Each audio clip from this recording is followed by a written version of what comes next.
waxa ila soo darsay duruuftaasina waxay tahay duruuf deymeed deyn badan baa laygu yeeshay oo dhan $90,000 waxaana ka bixiyay $20,000 waxaana igu hartay $70,000 waanan awoodi kari waayay inaan sii wado waxayna arintii ila ekaatay inaan tolka iyo ehelka dhex dhigo mudanayaal iyo marwooyin si sharaf iyo xushmad leh waxaan doonayaa inay igala qayb qaadataan arintaas oo ii gurmataan dalka iyo dabadaba oo ii istaagtaan oo arintaas aad wax igala qabataan wixii waxa la yiri qof dhibaa ummad ma dhibaan ama tol baa la yiri marka mar labaad iyo mar saddexaad waxaan codsanayaa arintaas inay igala qayb qaadataan oo codkiina iyo afkiinaba iyo adinkiinaba aad ii qaadaan oo arintaas aad wax igala qabataan السلام عليكم ورحمة الله وبركاته. إن أنا مارت سجور منه اسمنا كلمينه سومالنا مرة يترويحي قف دبا قبيلة مدبان وحي إلى تهاي أنا هذا القصة أرورنا يا إن محوها هدر ارتدان صدق قف أفر قف لإسك قبته قلني بوق لقات قراء لسمي جد يره قراء لسميه لعقتنا لكو قراء qof walbana maaragtay wixii lagu qoray sida loo kala tabarooyay amba la isku bidayo hebel intaas oo bixin kara iyo waxyaabaha la isku aadin karo waa la iska wada warqabaa qof walba waa la og yahay xaaladiisa in maaragtay wixii la isku qoro la iskuna sheego oo maaragtay la isku soo tabiyo anaguna aan talaabooyinkii aanu qaadno hor u socodka ahaa oo arintaas aanu ku soo gabagabayn leen fikirta aan qaba intaas waaye waana soo dhaweynaya waana aan ka qayb qaadanaya diyaar baan ahay maray u banaantahay baa jira يعني waxaa kamid ah qofkii dad islaynaya oo isku baabay oo maga iyo dhiig iyo wax isku haysta yiraahdo warheshiya wixii ka dhaxayna aan siinay haduu awood maalkiis ka bixi khayr badan buu la kulmo madu kala badbaashay haduu san awoodin inuu dhowr arintaas xamaala leeyahay xamaala qofkaas waa in la garab istaago mudan yahay waxa kale oo la mid qofka qaarimka noqda oo deynta lagu yeesho oo deynta iska bixin waayo in la garab istaago ay xaq u leeyahay waxna loo yaboohiyo marka walaalkeen insha Allah ta'ala hooshas hal garab istaago qof walba nafta hawro wixii uu bixin karo oo maartay man nafasa an mu'min kurbatan min kurb ad-dunya nafasa Allah kurbatan min kurb yawm al-qiyamah nafasa Allah anhu kurbatan min kurb yawm al-qiyamah nabi sallallahu alayhi wasallam qofkii ka fayda qof muslim walaalkiisa kurbahaysa oo dhibaatooyinka adduunka kurbooyinka la maraya isna midda aakhiro waa meel dhibaato badan ah عدي إله سبحانه وتعالى وكبد داشون بكبد بادي كده دبتاس ما أنت كويس تلاقى فيديا ومن يسر معسرا يسره الله في الدنيا والآخرة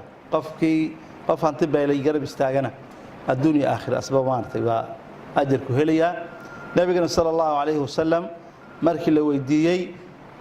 يا ضدك أوفي عن خير الناس يا أنفعهم للناس ضدك أوفي عن كان ضدك واحتره marka walaalkeen maanta waa noo soo bandhigay asagii baa shakhsiyan la hadlay annaga marka waxaana looga baahan yahay nin walba inuu garab istaago cidi kale oo ahlu khayr ah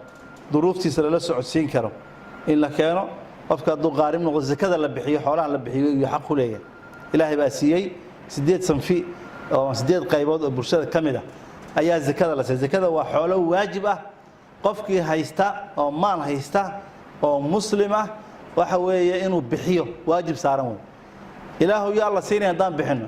إنما الصدقات للفقراء والمساكين والعاملين عليها والمؤلفة قلوبهم والغارمين وفي سبيل الله وابن السبيل إلهي باشاقي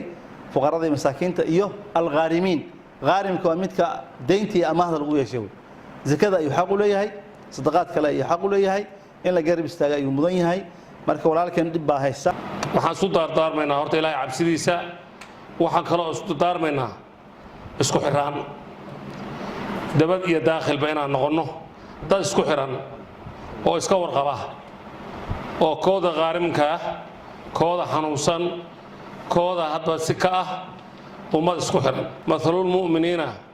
fi tawaadihim wa tarahumihim wa ta'adufihim tiri mu'miniinto dhan baa nabigu wuxuu ka soo qaaday kaleey salaatu wa salaam hal jasad oo kaligiisa hal qof oo kaligiisa hadii marka qofkaas dhag laga hayo ama il xanuunayso jirka intiisa kale dadkii oo dhan waa hal qof mu'miniintii cadaan iyo madow hal qof weey marka haddii dheg laga hayo ama il laga hayo ama caloosha laga hayo ama madaxa laga hayo qof baa xanuunsaday waxay la mid tahay hal mid kale qof walba waa dareemaya waa inuu dareemo way marka waxa la yiri wuxuu ugu yeerayaa xumintii xanuunsaneed baa inta kale waxay ugu yeeraysaa soo jeed iyo qandho waxaa la rabaa marka hore hortana mu'miniin saa ugu sifowno inaan isla xanuunsanno oo culayska kalliga hadda la sheegay oo ninkii hadda munaasabadan hadda qabiilka isugu yeeray uu sheegtay waxaan kaloo ku darayaa hadda waxaa fiicnay hadda tafsiil in la geliyo lacagtan ninkan horta qof milyaneer ahaa baa kici kara hal mar kici karaa wax marna lagu siiyo mar laga qaadi karo ninkan wuxuu sameeyey isagoo bakhaar fiican haysta ayuu wuxuu sameeyey bakhaarkii reer cabdixisaan waa iska warqabnaa bakhaarkii wuxuu sir la wareeg bakhaarka lafihiisa saad ugu shaqaystay la wareeg bakhaarkii wuu la wareegay amal iyo salaam banki buu lacag ka qaada lacagtuu ka qaaday lacag badan bay ku darsadeen anuu xer sharci u mareen ma aqaan dhowr 10 kun bay ku darsadeen anuu sifaa u mareen ma aqaane marka u mareen lacagtii bakhaarka ka bixiyey iyo mid ka badan bay noqotay qayb buu bixiyey bakhaarkiina waa kacay xagee ka wadaya marka bakhaarkii waa kacay uu wax ka bixinayay waxay noqonaysaa in asaga la xirto ilma Saciid Maxamuud Axmed isaga u weyn asna waa beel haddii asaga la xirto in odaynimadii iyo mas'uuliyadii kale oo ku tiirsanay meesha ka baxdo in wax badan dhacaan sida loo sheegay hadalkii culimada iyo xildhibaanadu sheegeen ka daba tegimayo oo sidiisan ku ayidaya laba qodob baan oranayaa anigu qodob waxaan leeyahay dhibanaha Cali Saafi oo deemaysan qodobna waxaan leeyahay reer tolkay kan reer tolkay oo ku hormaraya waxaan leeyahay reer tolkayow qalin iyo buug la qaatay waxba ku suurtooymayaan magacana waa ku noqonaysaa waxaan uga bixinayaa ninka $70,000 oo sheegtay laba arrimood mid aan sameeyno tolku soo wuxuu qaybsadaa la yaqaanaa lacagta ninka saaran ha loo qaybsado haddii run sacaawin dhaba la rabo weeye sida wuxuu qaybsano ninka lacagta laga dulqaado amase waa isna qaanaaye ragga wax u xabaalan yihiin iyo gabdhaha iyo oo dhulal kale oo garacad jooga oo gaalkacyo jooga oo garowa jooga ninkaas maanta wax ka qaadi kara waa dhowr boos weeye kaliya nin xoogaa haysto ninka wax la qaybsada adduunkana magac buu ka helayaa aakhirana ajir iyo khayr buu ka helayaa sadaqadan waxba ku bulaalo waxba kuma yaraadaan adeerkeen ama walaalkeen waxa leenahay hawlaha leedahay Ilaahay ugu fududeeyo reertolka haday kaaga jidhay ka heli doontid iyo meel kaleba Ilaahay si degdeg ah ugu siiyo Ilaahayna waxaan ka rajaynaynaa inuu nagu waafajiyo sida ugu guuleysan lahayn hawlaha lagu leeyahay deynta insha Allah waan ku guuleysan doonaa sida awal baan ugu guuleysan jiraa hawlahaas oo kale waxaan leeyahay tolkay waxa weeye horta hadalka dhamaantii waxa ka soo hadlay intii ka horeysay oo dhalinyaro iyo waxa weeye haween iyo odayaal balahayd marka reer tolkayow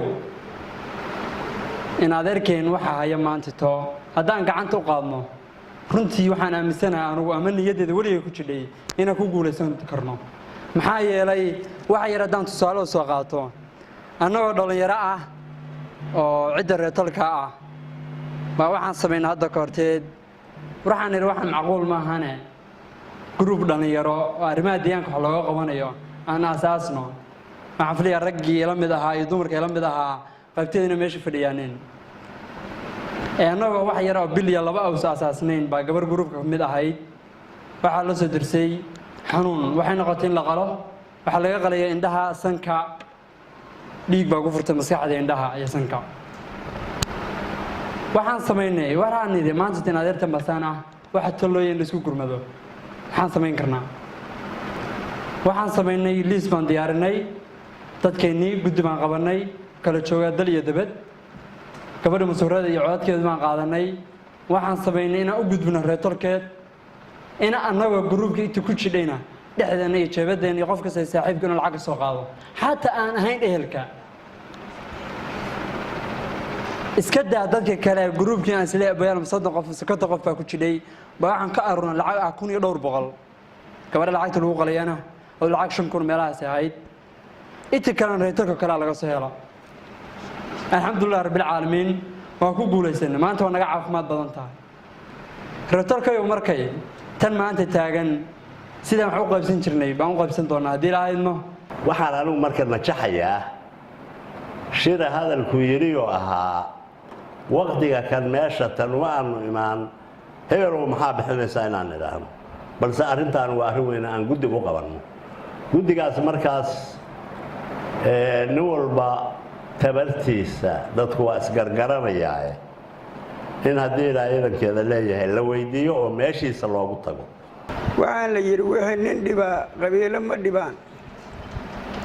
anugu waxaan rabaa hadallo badan baa iga horreeyey marka u horraysa ninkaas markaan haatan tilmaanno waa nin famiiliyaatiya oo dhowr iyo 20 qof haya wixii uu haystana bakhaar buu ka bixiyey bakhaarkaasoo daruufi ku keentay meeluu ilmahaas wuxugu haysto inuu waayey lacagta intaa la egna waa u dayn qaatay waxaana wixii uu haystuu ka bixiyey waxaa la rabaa marka lacag iska doona iyo ila bixiya maaha lacag daruufu keentay tolkiisawna maanta dhex joogaa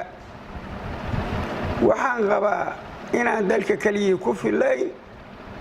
dibad iyo gudaba iyo qurba joogta in laga qaybgeliyo guddi in la qabto